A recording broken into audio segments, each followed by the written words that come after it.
नाज़रीन, मशरक़ वुस्ता में नई जंग का आगाज हो गया। अमेरिका के यमन पर फजाई हमले, अब तक 31 अफराद जान से गए। ईरान को भी अमेरिका की जानिब से वार्निंग जारी कर दी गई।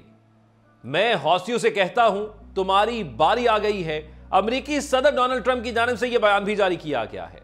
नाज़रीन, हौसियों ने 7 अक्टूबर 2023 को गजा में जंग शुरू होने के बाद से इसराइल पर मिसाइल और ड्रोन दागे हैं और यह बताया गया था उनकी जानिब से कि उनके ये हमले फलस्तीनियों के साथ यकजहती में हैं। उन्होंने बहरा अहमर और खलीज अदन में माल बरदार बहरी जहाजों को भी निशाना बनाया था और दावा किया था कि वो इसराइल से मुंसलिक हैं, इसलिए उन्हें निशाना बनाया जा रहा है। और ये सब कुछ उन्होंने गजा में जो जुल्म और बर्बरियत हो रहा था उसकी हिमायत में किया था।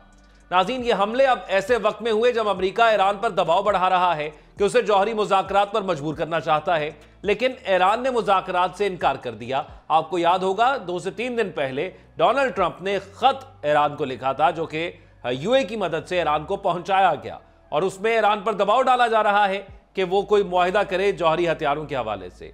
और इसी तनाजुर में अब ये हमले भी कर दिए गए हैं। यमन पर अमरीकी जारियत का जवाब देंगे हौसी ग्रुप का अमरीका को जवाबी वार भी सामने आ गया।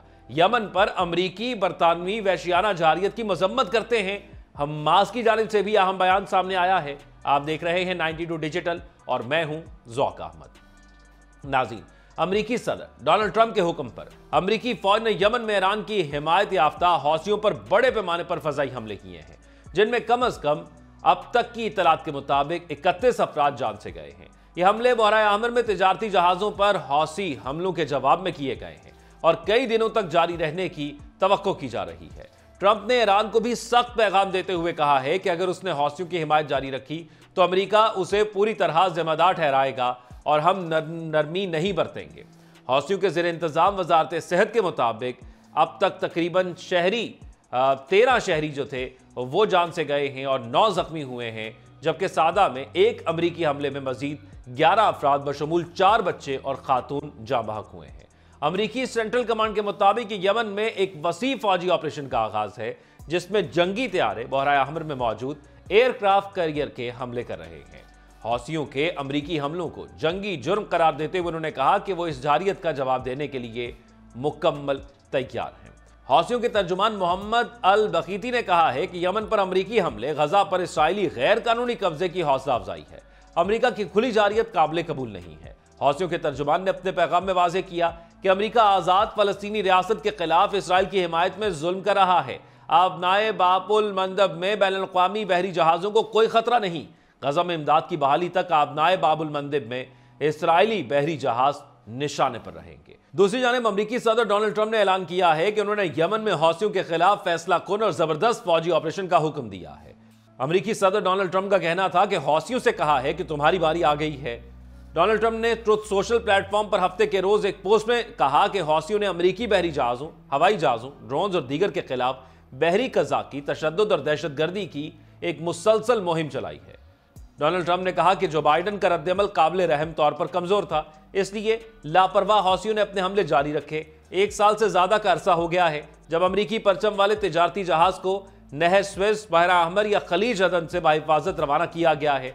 उन्होंने वजाहत करते हुए कहा कि बहरा अहमर में मुंतकिल होने वाले आखिरी अमरीकी जंगी जहाज पर 4 माह कबल हौसियों ने 1 दर्जन से जायद बार हमला किया था। ईरान की तरफ से फंड से हौसियों की जानिब से अमरीकी तैयारों पर मिसाइल दागे गए और हमारी अफवाज और इत्तेहादियों को निशाना बनाया गया। इन जारी हमलों से उन्हें अरबों डॉलर का नुकसान पहुंचा है, जबकि मासूम जानों को भी खतरा लाहक है। डोनाल्ड ट्रंप ने कहा कि हम अमरीकी बहरी जहाजों पर हौसियों के हमलों को बर्दाश्त नहीं करेंगे। हम अपने मकसद के हसूल तक जबरदस्त महलिक ताकत का इस्तेमाल करेंगे। हौसियों ने दुनिया के सबसे अहम आबी गुजरगाहों में से एक में जहाजरानी का घला गुण दिया है, जिससे आलमी तिजारत का एक बड़ा हिस्सा रुक गया है और बैनुल-अक़वामी मुश्तरका आज़ादी के बुनियादी असूलों पर हमला किया है। अमरीकी सदर ने कहा कि हमारी फौज अब अमरीकी जहाजरानी, फ़ज़ाई और बहरी असासों की हिफाजत और जहाजरानी की आज़ादी को बहाल करने के लिए दहशतगर्दों के ठिकानों, उनके रहनुमाओं और उनके मिसाइल डिफेंस के खिलाफ फ़ज़ाई हमले कर रहे हैं। कोई दहशतगर्द कुव्वत अमरीकी तिजारती और बहरी जहाज़ों को दुनिया की आबी गुजरगाहों से आज़ादाना सफ़र करने से नहीं रोकेगी। डोनाल्ड ट्रंप ने कहा कि तमाम हौसी के लिए पैगाम है कि आपका वक्त ख़त्म हो गया है और आपके हमले आज से ही रुकने चाहिए। अगर आप ऐसा नहीं करते हैं तो आप पर ऐसी बारिश होगी जो आपने पहले कभी नहीं देखी होगी। उन्होंने ईरान को भी मुतनब्बे किया है कि वह हौसी दहशतगर्दों की हिमायत फौरी तौर पर बंद करे। अमरीकी अवाम, उनके सदर, जिनके पास सदारती तारीख का सबसे बड़ा मैंडेट है, वो आलमी शिपिंग लेन को धमकाने की इजाजत नहीं देंगे। अगर आप ऐसा करते हैं तो होशियार रहे, क्योंकि अमेरिका आपका मुकम्मल एहतसाब करेगा और कोई नरमी नहीं बरतेंगे। नाज़रीन, ये क्यों रोकी गई थी शिप्स, मैं जरा आगे जाकर आपको बताऊंगा, लेकिन इस सिलसिले में जारी होने वाले हमास की जानिब से जो बयान सामने आया है उसमें यमन के दारुल हुकूमत पर हमला और बेगुनाह आम शहरियों को निशाना बनाना, आलमी कवानीन का मुनाफी अमल और बरादर मुल्क यमन के इक़्तिदार आला और इस्तेहकाम की खुली खिलाफ वर्जी है। हमास ने इस मौके पर यमनी अवाम और हुकूमत के साथ अपनी यकजहती पर जोर दिया और गजा में जारी सेहोनियों के मजालिम, जराइम और नस्लकुशी की मुखालिफत में यमनी अवाम के मौक़िफ़ की कदरदानी की है। काबिल जिक्र है कि गुज़िश्ता रात अमरीका और बरतानिया ने सना के रिहायशी इलाकों को बमबारी का निशाना बनाया, जिसमें कई बच्चों समेत आम शहरी शहीद हुए हैं और जख्मी भी हुए हैं। अंसारुल्लाह ने इस वहशियाना जारियत पर सख्त रद्द-ए-अमल जाहिर करते हुए कहा है कि इस हमले ने अमरीका के जराइम पेशा होने को एक बार फिर साबित कर दिया है। अंसारुल्लाह के बयान में आया है कि अमरीका ने दिखा दिया कि उसके इक़दामात महज सेहोनी हुकूमत की ताबेदारी में किए जाते हैं। अंसारुल्लाह ने जोर देकर कहा है कि ऐसे हमलों से फ़लस्तीनी अवाम और गजा की हिमायत में यमनी अवाम के मौक़िफ़ में कोई खलल नहीं पड़ सकता है। अंसारुल्लाह ने खबरदार किया है कि इन जारतियों का जवाब ज़रूर दिया जाएगा और यमन की मुसल्लह अफ़वाज की तैयारी मुकम्मल है। काबिल ज़िक्र है कि फ़लस्तीन की जहाद इस्लामी तंजीम ने भी यमन पर अमरीकी हमलों की शदीद अल्फाज में मज़म्मत की है और इसे वाशिंगटन की जानिब से सेहोनी हुकूमत की हिमायत का तसलसल करार दिया है। नाज़रीन, ये तो हो गया जो रद्द-ए-अमल सामने आया। अब ज़रा इसकी बुनियादी वजह जान लेते हैं कि वजह क्या बनी कि ये हमले किए गए और यमन की जानिब से उस समुंदर के अंदर उन जहाज़ों को रोका गया। नाज़रीन, जब आज से तकरीबन 17 माह पहले हमारे निहत्ते बहन भाइयों पर हमला किया गया हमास के अंदर, फ़लस्तीन के अंदर, तो उस वक्त पूरी दुनिया खामोश थी, लेकिन कुछ ममालिक ऐसे थे जो उनका भरपूर साथ दे रहे थे। उनमें से एक यमन था। यमन ने जब गजा के निहत्ते मुसलमानों पर, वहाँ पर औरतों को शहीद किया जा रहा था, बच्चों को शहीद किया जा रहा था, जवानों को शहीद किया जा रहा था, बुजुर्गों को शहीद किया जा रहा था, स्कूल तबाह किए जा रहे थे, हस्पताल तबाह किए जा रहे थे, ज़रूरियात ज़िंदगी को मुकम्मल ख़त्म किया जा रहा था, नस्लकुशी की जा रही थी, जो इमदाद पूरी दुनिया से उन लोगों के लिए आ रही थी वो उस वक्त भी रोकी जा रही थी और आज भी रोकी जा रही है। उस वक्त जो दवाइयाँ उन तक पहुँचाई जा रही थी वो उन तक नहीं पहुँचने दी जा रही थी, जो खेमे उन तक पहुँचाए जा रहे थे वो नहीं पहुँचने दिए जा रहे थे, जो खुराक उन तक पहुँचाई जा रही थी वो नहीं पहुँचने दी जा रही थी। तो एक ऐसी कैफियत के अंदर उन्होंने दबाव डालने का सोचा। उन्होंने जो समुंदर में तिजारत हो रही थी और जो उनके टेरिटरी के सामने से गुजर रही थी, उन्होंने उसको रोकना शुरू कर दिया और उन्होंने अटैक शुरू कर दिया। और वो तिजारत जो इसराइल कर रहा था, जो पूरी दुनिया में इसराइल तिजारत कर रहा था और जो उनका बैंक वहाँ से यूज़ होता था, यानी जो उनका टेरिटरी का हिस्सा यूज़ होता था उनके सामने से, उस पर रोकना शुरू कर दिया, सिर्फ इसलिए कि दबाव बढ़ा सकें। यानी एक तरीके से उन्होंने मज़ाहमत और यकजहती का इजहार किया, सिर्फ अल्फाज से नहीं, क्योंकि पूरी दुनिया में जो इस्लामिक ममालिक थे, जो कहा जाता है कि गुलदस्ता है तमाम इस्लामी ममालिक का, उनमें से किसी को सवाए अल्फाज के ख्याल नहीं आया कि वहाँ पर किसी किस्म की मदद कर ली जाए, सिवाय ईरान के और यमन के। अब मौजूदा सूरत हाल के अंदर, मशरक़ वस्ता के अंदर हमने देखा कि शाम के अंदर मामला जो है वो बशार अल असद की हुकूमत के बाद ख़त्म हुए।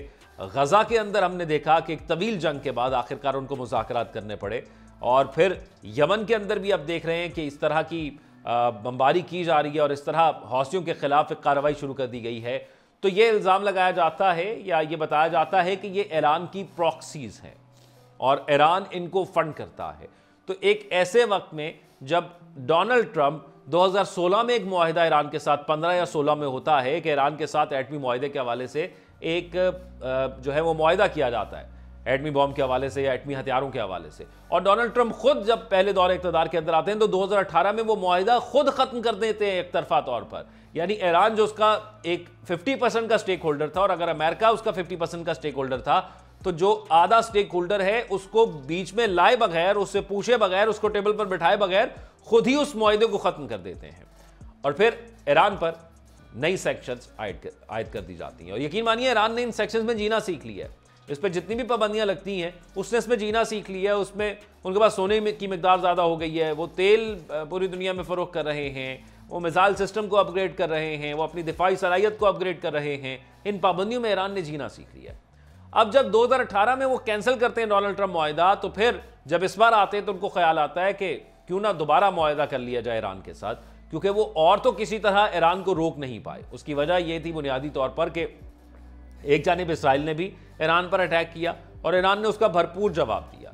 यानी अगर कोई आप किसी को दबका मारें और वो अगर से आगे से खामोश हो जाए तो आप अपने आप को शेर समझते हैं और फिर उस पर मजीद जुल्म करना शुरू कर देते हैं। लेकिन अगर आप किसी को दबका मारें और वो आगे से आंखें दिखाए आपको, तो फिर आप भी जो है वो पीछे हट जाते हैं। यही मिसाल यहां पर फिट होती है। इसराइल ने जब अटैक किया ईरान पर, तो ईरान ने जवाबी वार दिया और बताया कि जो तुम इतनी खामख्याली में रहते हो कि तुम्हारा आयरन डोम सिस्टम है, लो वो तबाह कर दिया हमने, हमारे मिसाइल उसको क्रॉस करके तुम्हारी सरजमीन पर पहुंच गए हैं। लेकिन ईरान ने जब भी अटैक किया, जवाबी अटैक किया, जब इसराइल की जान से पहले अटैक किया गया तो उसका जवाब दिया गया, तो आम शहरियों को निशाना नहीं बनाया गया, बल्कि सिर्फ जो आर्मी इंस्टॉलेशंस होती हैं, अस्करी इंस्टॉलेशंस होती हैं, उनको सिर्फ निशाना बनाया गया।